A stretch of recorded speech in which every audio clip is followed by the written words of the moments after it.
Bonjour, bonjour YouTube et bonjour ici Facebook. Alors, merci Seigneur encore pour ta parole, merci de faire encore ce que tu veux. Merci Seigneur d'être au contrôle encore, Papa, que je puisse m'effacer et que toi seul encore Seigneur fasses encore ce que tu veux en ce moment, en cet instant. Parce que ce moment que tu as posé, c'est pour toi. Ce moment que tu as posé, c'est pour ta volonté. Que tu puisses encore toucher un cœur, que tu puisses encore libérer un cœur, que tu puisses encore, Père éternel, être encore au contrôle, Père éternel, et faire ce que toi seul veux faire, au nom de Jésus. Amen. Alors les bien-aimés, j'espère que vous allez bien. Moi, ça va. Dieu me garde, Dieu continue à m'enseigner, Dieu continue à me donner la force de pouvoir venir vous parler encore ici. Donc n'hésitez pas à me garder dans vos prières, si voilà, parce que c'est tout ça aussi qui me donne la force. Voilà, quand vous partagez aussi, quand vous priez aussi pour moi par rapport à cette mission que le Seigneur a mis dans mon cœur. Alors, donc aujourd'hui on est sur la rubrique témoignage, puisque hier je ne l'ai pas fait. Et voilà, Dieu permet que je le fasse aujourd'hui. Comme je vous ai dit, j'ai des occupations, donc je joue un peu avec le temps que je peux avoir. Mais la semaine prochaine, ce sera mieux. On va continuer. Peut-être que le programme va être légèrement décalé, mais je suis toujours dans la constance et c'est que le Seigneur souhaiterait que je fasse. Alors, le témoignage d'aujourd'hui, un petit peu, va être basé sur des frères et des sœurs chrétiennes qui sont mariées à des non-croyants. Voilà. Parce que c'est un sujet qui est arrivé à mes oreilles énormément. J'ai pris le temps de prier, j'ai pris le temps de prendre un petit peu le recul à la question pour pouvoir nous en parler avec simplicité pour la bonne compréhension de chacun. Comprenez bien qu'ici, je ne suis pas en train de pointer du doigt, je suis juste en train d'encourager, je suis en train de porter des témoignages. Aussi, parce que le témoignage nous aide, le témoignage nous permet de nous améliorer, le témoignage permet que nous puissions nous améliorer dans notre façon de faire. Et c'est comme une torche en fait, vous voyez, une lampe torche qui vient éclairer les zones sombres que nous ne voyons pas, nous-mêmes personnellement. Donc on va déjà rentrer dans la lecture. Pour toi qui viens d'arriver ici et qui va peut-être tomber sur ce témoignage, je ne sais pas, quelqu'un va peut-être te la partager. Ici, tu es sur Eau de Vie Édifie. Donc ici, je parle de Jésus. C'est Jésus, Jésus, Jésus et encore Jésus. C'est lui qui est le maître de cette chaîne, de ce compte Facebook.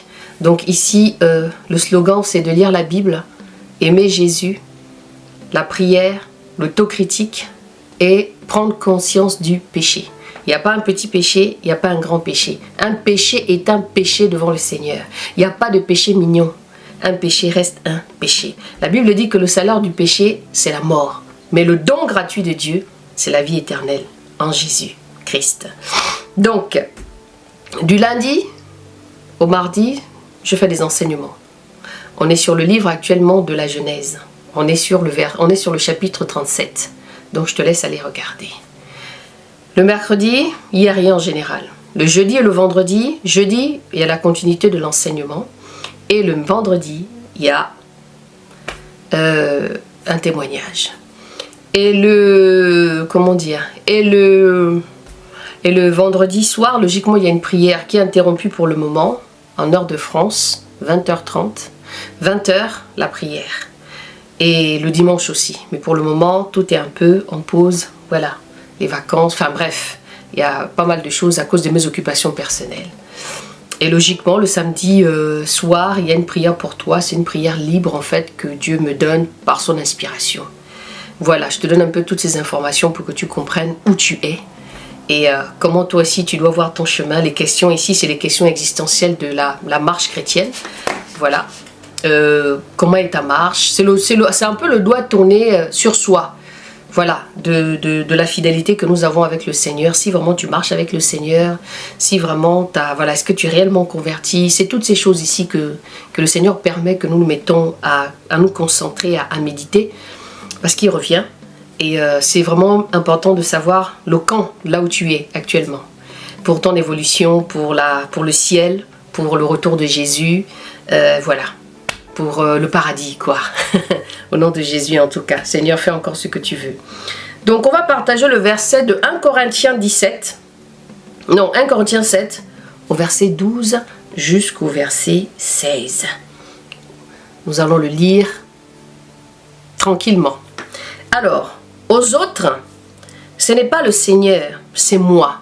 Je préfère que vous allez lire tout le chapitre 7 là, comme ça vous allez comprendre, parce que là je vous ai vraiment pris un petit bout juste pour donner le témoignage que je souhaite donner actuellement.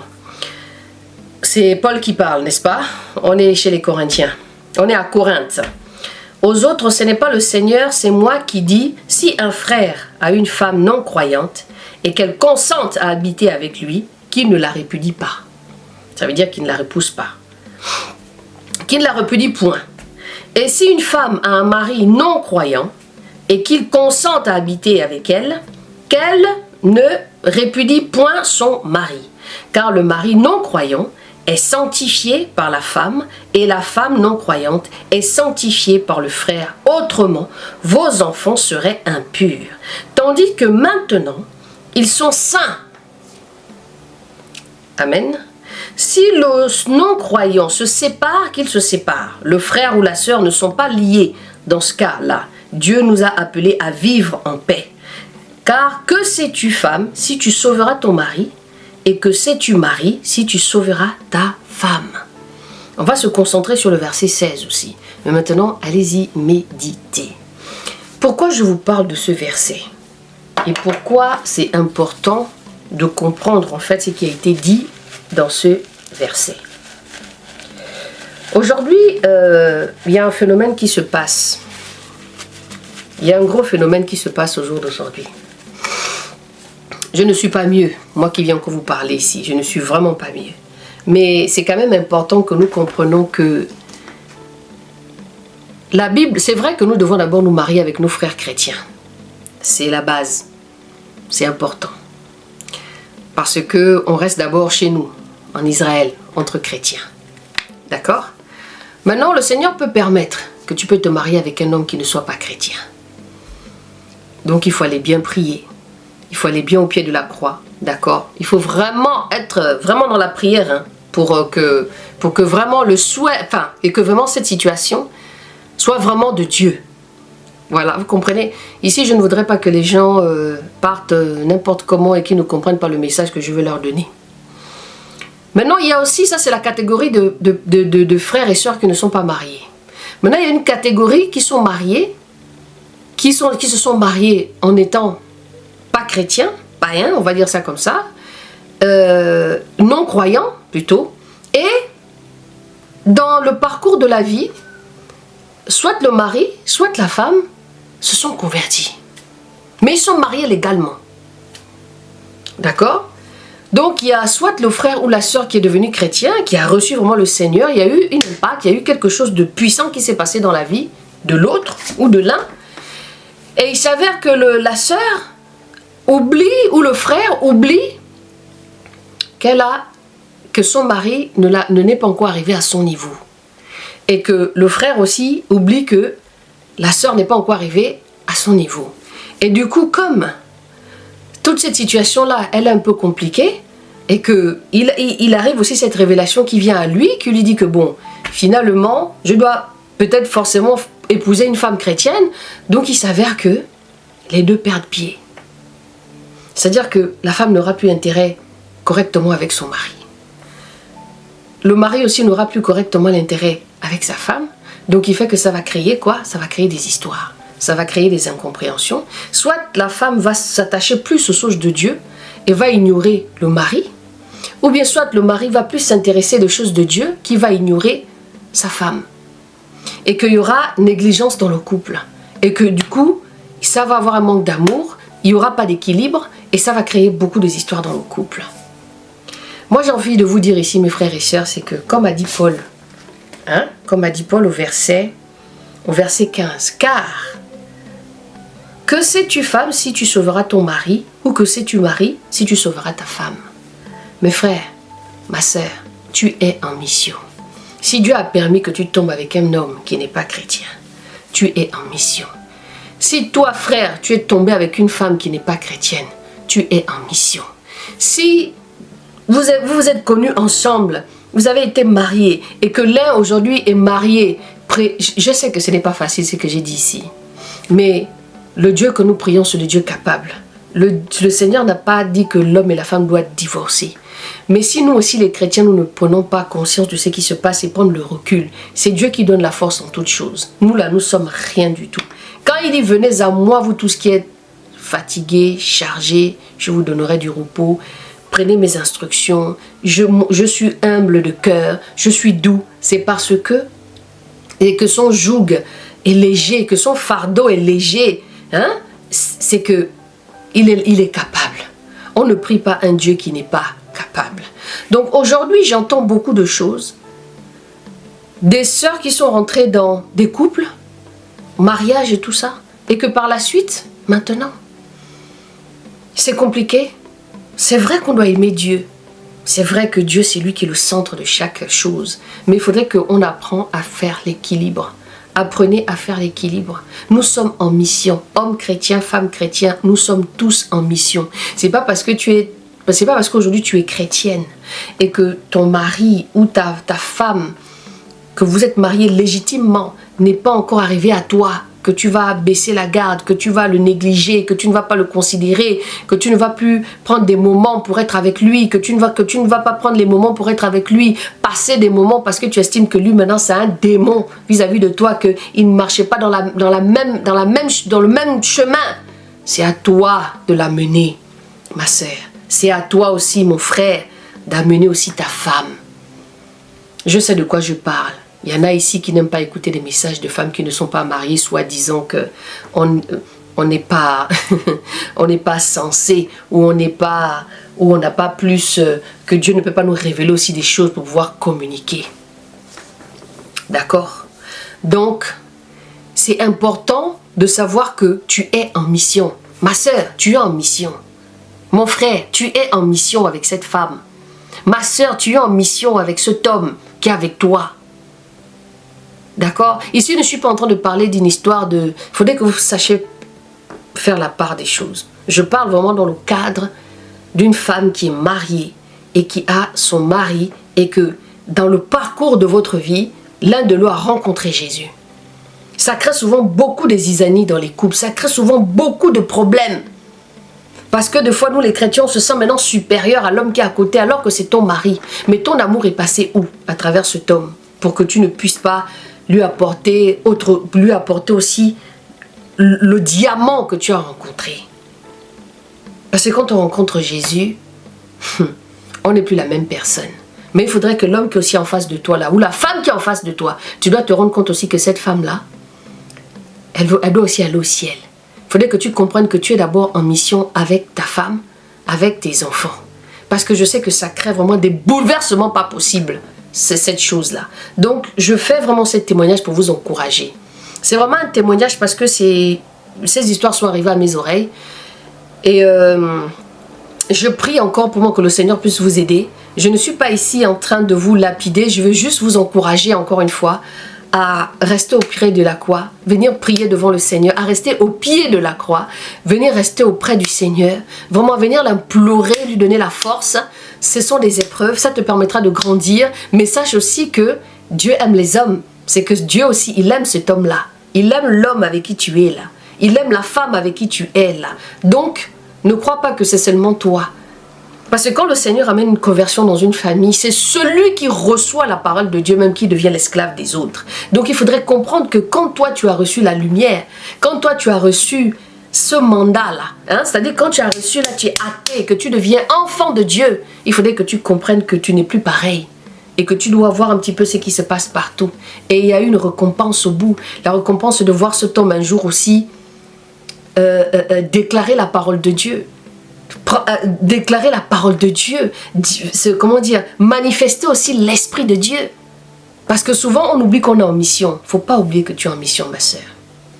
Peu importe la situation, n'oublie pas que tu es en mission. Car tu ne sais pas si c'est ça, tu ne sais pas si c'est... Attends, on va revenir, je préfère lire. Car que sais-tu, femme? Tu ne sais pas si tu sauveras ton mari. Ou que sais-tu, mari, si tu sauveras ta femme. Donc il faudrait comprendre cela. Voilà le message que je voulais apporter aujourd'hui. Parce que c'est venu dans mon cœur là, hier. Et le Seigneur a permis que je puisse partager cela en tant que témoignage. Donc voilà le témoignage d'aujourd'hui. Femme, sais-tu si tu sauveras ton mari? Homme, sais-tu si tu sauveras ta femme? Parce que souvent les chrétiens oublient. Les femmes changent, elles changent, elles sont plus dans la recherche de Christ que comprendre qu'aujourd'hui elles sont en responsabilité avec un mari, un homme qui n'est pas chrétien, qui a besoin de comprendre le changement de sa femme. Il a besoin de comprendre comment ma femme a changé, qu'est-ce qui s'est passé, de prendre le temps de pouvoir l'expliquer, qu'il y a un homme, il y a ceci. Les épreuves, c'est fait pour nous façonner. À ce moment-là, l'épreuve, moi aujourd'hui, je dis maintenant que l'épreuve, c'est être entre les mains du potier. C'est-à-dire que c'est comme si en fait le Seigneur à un moment donné a dit, bon allez hop, c'est ton tour. Laurence, c'est ton tour. Et il te prend et il te façonne. Il t'amène dans toutes ces épreuves-là. Il t'amène le vent, la tempête, le souffle, la pluie, le tremblement. C'est ton tour d'être entre les mains du potier. Parce que quand on sort des mains du potier, on est transformé, on est malaxé, on a des courbes, on devient waouh. Selon le potier, comment lui il a dessiné. Vous voyez souvent quand on fait vous voyez l'argile, quand on commence à travailler l'argile, une fois qu'on a terminé, là on la travaille d'abord avec de l'eau et la terre. Après on prend ça, on met ça dans un four, ça sèche et puis on met ça dans le four. C'est quand on met dans le four maintenant là, quand ça brûle maintenant bien, là elle cuit. Et quand elle cuit là, quand elle sort de là, elle n'a plus la même forme. Elle brille maintenant. Après on lui met de la peinture, de l'huile pour que ça devienne encore plus magnifique. Comprenez? Ah, merci Seigneur pour ton image. Donc c'est pour faire comprendre à chacun de nous ici que, bien sûr, encore une fois, c'est d'abord être avec un homme chrétien. Mais même avec un homme chrétien là, il faut faire très attention. Parce qu'il y a beaucoup de zombies qui se cachent derrière. Beaucoup de zombies qui se cachent derrière la chrétienté au jour d'aujourd'hui. Qui ne sont pas convertis. Qui n'ont pas la crainte de Dieu et qui se dit chrétien. Après, c'est pour venir faire souffrir les sœurs et les frères et sœurs. Et maintenant, vous avez aussi des hommes qui se sont convertis dans la chrétienté. Parce que moi, je ne vais pas parler en fait des chrétiens. Je vais juste parler des personnes qui se sont rencontrés jeunes dans le mariage, enfin, qui se sont mariés non croyants et que dans le parcours de vie, ils ont rencontré le Seigneur. Le Seigneur les a interpellés et il y a un qui a été plus pris que l'autre. Vous voyez? Donc il faudrait que celui qui a rencontré le Seigneur comprenne que celui qui n'a pas été converti là, à ce moment-là, c'est une mission que Dieu donne pour que cet homme-là aussi, il vienne à toi. Après, il y a d'autres circonstances qui sont plus loin. Hein. Il y a des fois des histoires vont un peu plus loin que le mari n'en peut plus, il demande le divorce.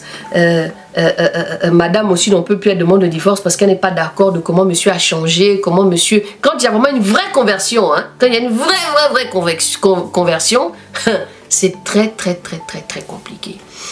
Donc, je voulais juste te dire, mon frère, ma soeur, que vous êtes en mission. Donc, prenez cette mission au sérieux. Le mariage... c'est une constitution, c'est Dieu. C'est Dieu. Le mariage, c'est Dieu qui a amené ça. Ça vient de Dieu, ça vient du ciel. Le mariage ne vient pas des hommes. C'est Dieu qui a institué le mariage. Donc prenons conscience du mariage. Prenons conscience du lien de l'homme et de la femme. D'accord? En tout cas, merci Seigneur encore pour ta parole. Merci encore Seigneur de pouvoir toucher qui tu veux. Merci de faire encore ce que tu veux en ce moment, mon Dieu, mon roi.